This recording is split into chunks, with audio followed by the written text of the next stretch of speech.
No dia 4 de abril, Donald Trump anuncia o maior tarifaço da história recente nos Estados Unidos e o dia que foi marcado ou chamado como Liberation Day, o Dia da Libertação, onde os Estados Unidos agiriam de forma recíproca aos outros países do mundo. No total, 126 países foram tributados ou taxados. Essa medida já era amplamente esperada. Para quem acompanha aqui o canal e viu o vídeo sobre as eleições americanas, uma parte dela foi justamente focado às medidas tarifárias, ou mais protecionistas que o governo de Donald Trump poderia ser caso ele viesse ganhar as eleições. Prometido e feito. No dia 4, ele anunciou essas novas medidas e aí você deve estar se perguntando quais são os impactos nos mercados, inclusive a gente já está vendo alguns deles, quais os prognósticos à frente e qual o impacto não só no seu bolso, mas também nos seus investimentos. É isso que a gente vai ver no vídeo de hoje. Antes de a gente começar, eu queria pedir para você deixar o seu like aqui embaixo e se inscrever no canal se é a sua primeira vez por aqui. Seja muito bem-vindo. Aqui a gente fala de investimento, mercado, finanças e tudo que tangibiliza portfólio, patrimônio, ganhar mais dinheiro, economizar mais e investir cada vez melhor. Deixou o like?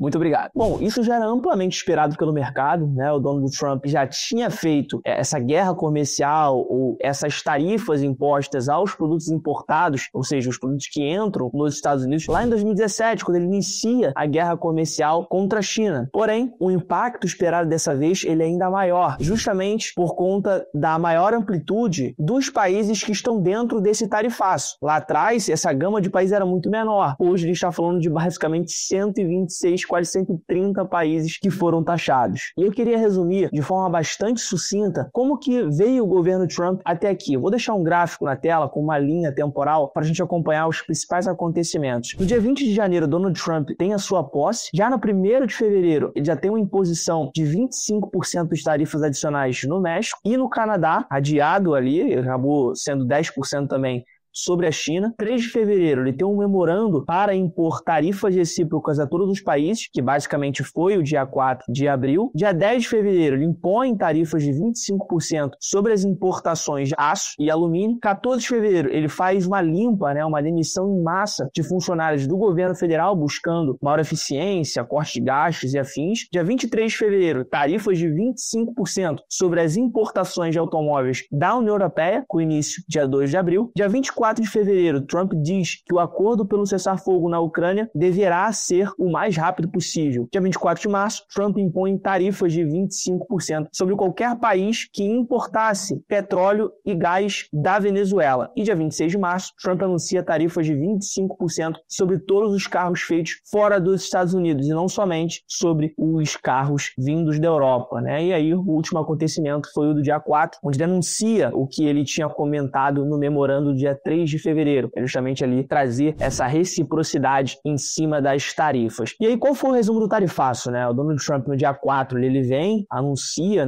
onde estava ali vários empresários da indústria americana, empresários, membros do governo, onde ele teve que pegar algumas vezes as placas, já que nem todos os países estariam em uma placa só, acabou ficando uma placa ali bastante grande, estamos falando de 126 países, uma lista bastante extensa, inclusive o Brasil está nessa lista também, apesar de ter ficado ali com a tarifa mínima de 10%, que foi o piso colocado por essa nova medida de Donald Trump. E o máximo aí, a gente viu que um dos países que mais foram taxados foram Taiwan, Indonésia, China, com taxas bastante grandes, bastante superiores. Criaram-se até memes, na internet, dizendo que, poxa, devido ao manicômio jurídico tributário no Brasil, os Estados Unidos, os americanos não conseguiram fazer a conta de quanto deveriam taxar o Brasil e colocaram o mínimo, já que não entenderam muito o nosso sistema tributário. E aí a nossa legislação, dessa vez, teve a mesma funcionalidade ali daquelas cidades medievais com aquelas ruas labirínticas, onde dificultava, a ação dos atacantes. Dessa vez, os atacantes seriam ali as taxações vindas do governo norte-americano. Dessa vez funcionou bem. Mas brincadeiras à parte, em medidas comparativas, o Brasil pode se sair ali menos pior ou melhor do que os seus pares que foram mais tributados, mais taxados. Isso a gente vai ver um pouco mais à frente. E você deve estar se perguntando, Pedro, mas por que o Trump, ou por que o governo Trump decidiu fazer esse grande movimento de taxar ou tributar, tarifar os produtos vindos de fora para essa gama de países? Segundo o governo, existem dois grandes motivos. O primeiro é basicamente ter uma reciprocidade, ou seja, devolver na mesma moeda, ou dizer que,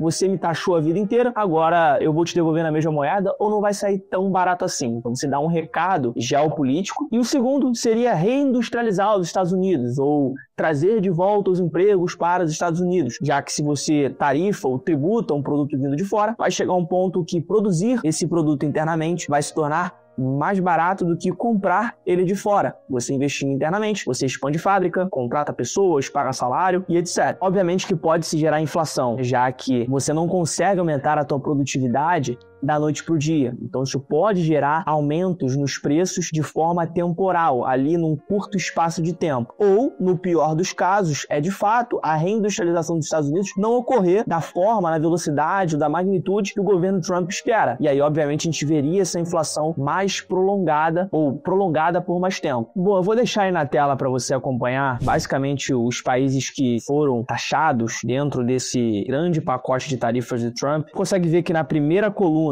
ou a coluna ali azul e branco, a gente consegue ver os valores que os países impõem aos Estados Unidos através de tarifas, ou seja, o que entra nesses países é tributado nessa percentagem. E a segunda coluna, a coluna em amarelo, seriam as tarifas propostas pelo governo norte-americano a partir de agora, ou seja, tudo que vier desses países entrando nos Estados Unidos teria essa tributação. E aí as maiores alíquotas, ou as alíquotas de maior magnitude, de maior expressão, obviamente, sem dúvida, né, seria ali a China, com 34% em cima, e a China hoje tributa os Estados Unidos em 67%, né, pelos cálculos dos norte-americanos, agora seria taxado em 34% pelos Estados Unidos. A União Europeia tributando ali em 39% dos produtos entrando na Europa, enquanto que os Estados Unidos agora colocaria uma taxa de 20%. Já o Vietnã tributa ali em 90%, né? Pode ser que quase dobra o preço quando entra no Vietnã, e agora os Estados Unidos tributariam ali em 46%. Japão tributa 46%, vai ser passado a ser tributado em 24%. Já o Brasil e a Argentina, que tem ali parcerias comerciais ou tem um déficit comercial com os Estados Unidos, obviamente maior do que o inverso, acabou sendo beneficiado com uma tarifa apenas de 10%, o que é bom. Mas, Pedro, por que é bom? Primeiro a gente tem que olhar em termos comparativos, né? A gente está com uma média de tributação em relação aos Estados Unidos maior do que eles têm em relação a gente, né? A gente tem uma média ali de cerca de 14%. Existem alguns produtos que vão ser taxados a mais, outros a menos, mas uma média fica ali em torno de 14%. Os Estados Unidos, que antes tributava a gente ali em cerca de 2%, agora passa para 10%. Obviamente que de 2% para 10% é muito ruim,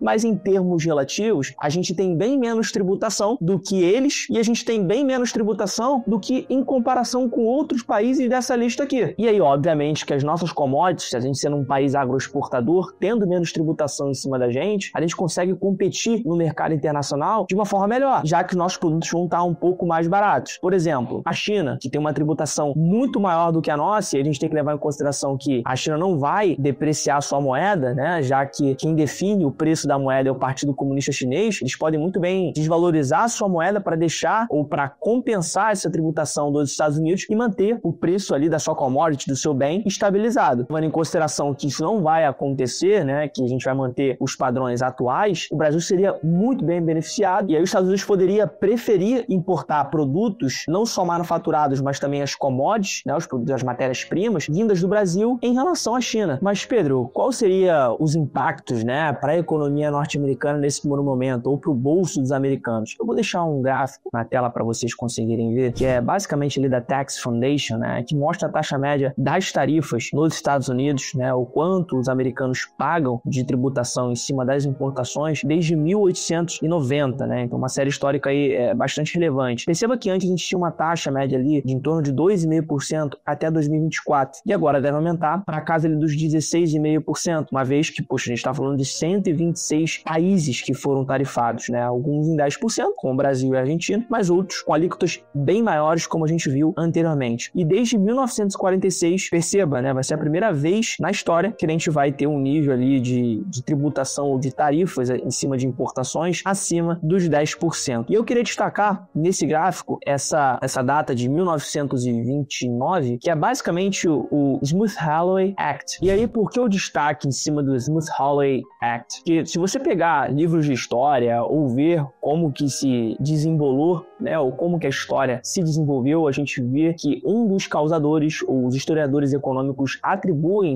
a Grande Depressão em 1929 e 1930 como uma taxação, ou um dos pilares foi essa alta tributação em cima do Smoot-Hawley Act, né, que foi uma medida pelo governo americano de tributação, né? Os Estados Unidos naquela época não era a potência que é hoje, não era a superpotência global hegemônica. Nessa época você tinha o Reino Unido, e aí depois da Segunda Guerra Mundial você teve essa mudança de paradigma com o dólar se tornando a espinha dorsal da economia global, mas até aquela época não era. Os Estados Unidos parecia muito mais a China do que é hoje, nos mundos de hoje, como uma potência emergente, e era o principal mercado exportador da época. E aí, com os Estados Unidos resolvendo tributar esses parceiros comerciais, obviamente que essa tributação ela acabou se tornando recíproca, que é um risco que a gente corre em cima desse tarifaço do Trump, né? Você tributa uma primeira vez e aí você tem uma resposta logo em seguida. Naquela época, o que aconteceu foi que basicamente a Bolsa Americana estava no topo histórico, os preços muito altos esperando lucros à frente. Esse lucro não veio porque as tributações ou as tarifas em cima dos produtos vindos de fora culminaram numa desaceleração econômica. O mundo cresceu menos, os Estados Unidos aumentou-se o desemprego, a Bolsa Americana despencou e você teve elevação nos preços, culminando na Grande Depressão, na grande crise de 1929 e 1930. E aí não é à toa que os mercados globais ou a Bolsa de Valores como um todo já vem precificando um momento não tão bacana assim. Eu queria puxar alguns gráficos para mostrar para você desses primeiros impactos ou essa primeira dor de barriga que o mercado já está começando a olhar. Se a gente pegar do dia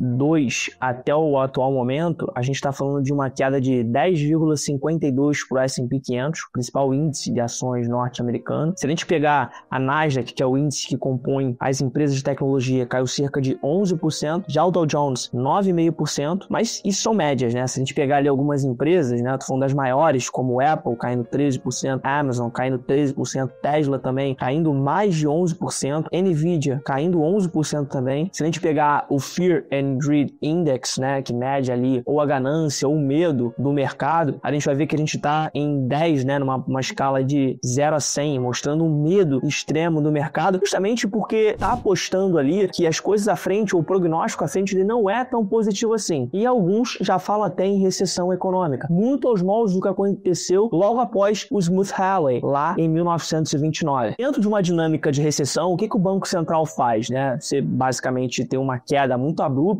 na demanda, produtividade também cai logo em seguida, e para você retomar o ciclo econômico novamente, você dá estímulo para que as pessoas voltem a consumir, voltem a contratar dívidas, empresários voltem a contratar, diminuindo a taxa de juros. E não é à toa que as projeções do mercado, que antes eram cerca ali de 1 a 2 cortes esse ano, já estão falando até de 4 cortes de juros na Fed Funds Rate, né, que é a taxa de juros nos Estados Unidos, que é como se fosse a taxa Selic lá nos Estados Unidos. Já o petróleo também caindo muito forte, já que com uma recessão você tem menor demanda por consumo energético. Menos demanda, obviamente que a relação de oferta e demanda, quando a demanda cai, se a oferta se mantém, o preço acaba acompanhando por consequência. Também o índice DXY, que mostra o dólar contra uma cesta de moedas forte, como o iene japonês, a coroa sueca, o franco suíço, também caiu de forma bastante expressiva nos últimos dias. Bancos de investimento como Goldman Sachs trazendo ou atribuindo probabilidades de recessão superiores a 30%. Veja que a gente está falando de um cenário que começa a ficar um pouco mais interessante, ou começa a se montar um cenário diferente do que a gente viu no começo do ano, né? Para quem estava falando que lá atrás, poxa, a Bolsa Americana está muito cara e o dólar muito alto, a gente está falando de um dólar hoje abaixo da casa dos 5,90 e uma Bolsa Americana que caiu bastante esse ano. Então talvez seria o momento de você começar a olhar com um pouco mais de atenção e pensar na possibilidade de começar a dolarizar parte do seu portfólio. Mas Pedro, esse dólar não pode cair mais? Ou essa Bolsa Americana não pode cair mais? Sim,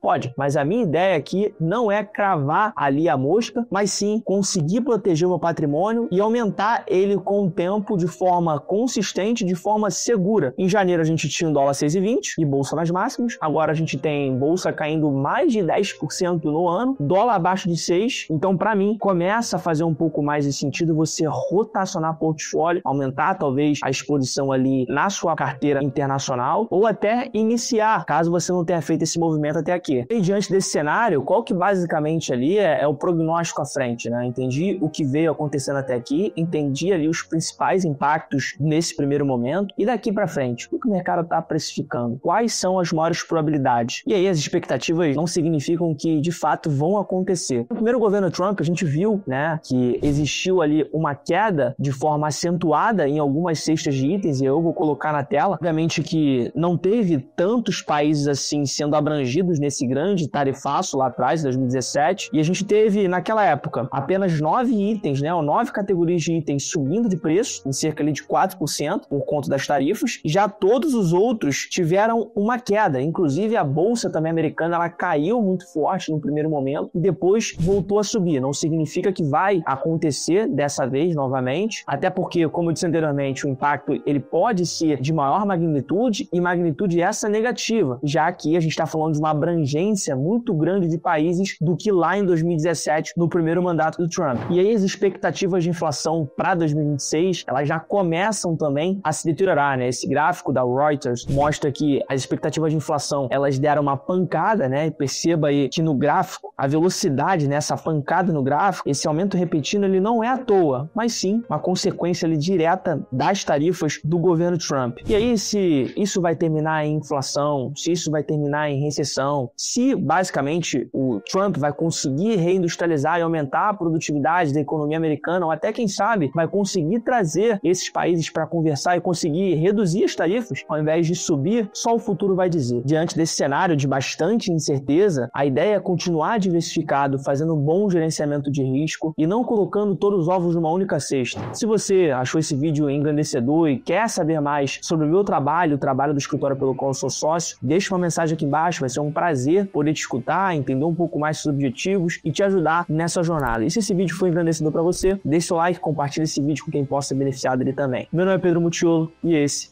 é o Multivalor.